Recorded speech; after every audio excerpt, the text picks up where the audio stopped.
There's a chart I saw recently that I can't get out of my head. A Harvard business professor and economist asked more than 5,000 Americans how they thought wealth was distributed in the United States. This is what they said they thought it was. Dividing the country into 5 rough groups of the top, bottom, and middle 3 20% groups, they asked people how they thought the wealth in this country was divided. Then he asked them what they thought was the ideal distribution. And 92%, that's at least 9 out of 10 of them, said it should be more like this.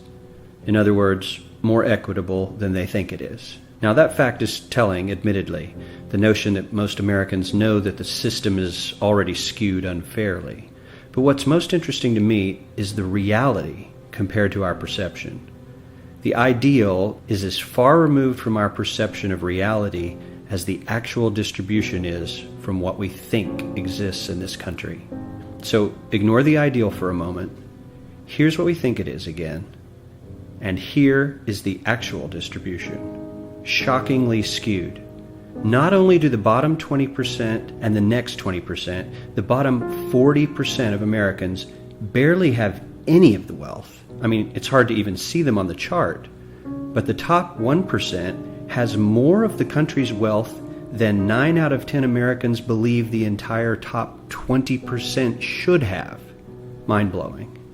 But let's look at it another way, because I find this chart kind of difficult to wrap my head around.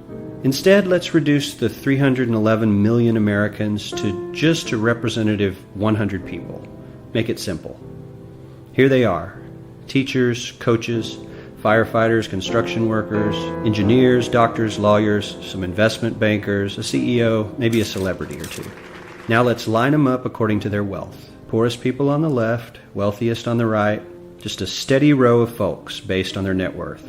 We'll color code them like we did before based on which 20% quintile they fall into. Now let's reduce the total wealth of the United States, which was roughly $54 trillion in 2009, to this symbolic pile of cash.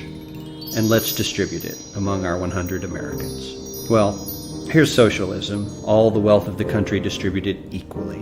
We all know that won't work. We need to encourage people to work and work hard to achieve that good old American dream and keep our country moving forward.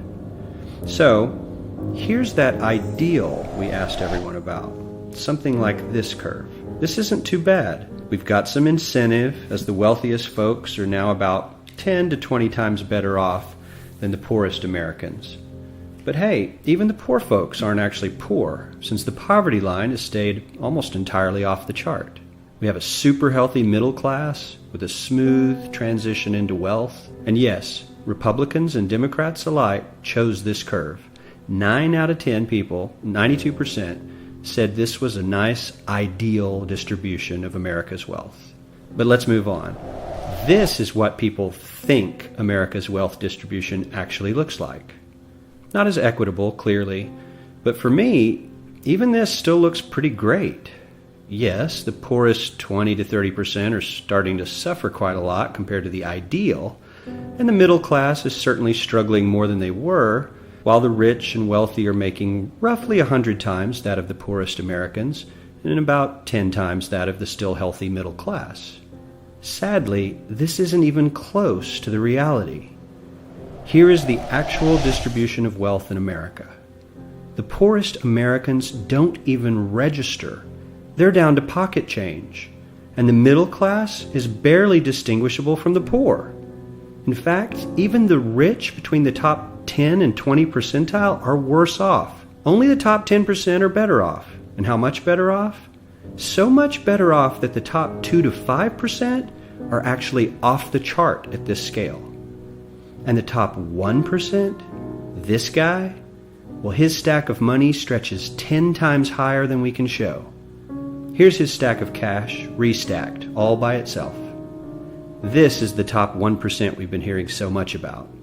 So much green in his pockets that I have to give him a whole new column of his own, because he won't fit on my chart. 1% of America has 40% of all the nation's wealth.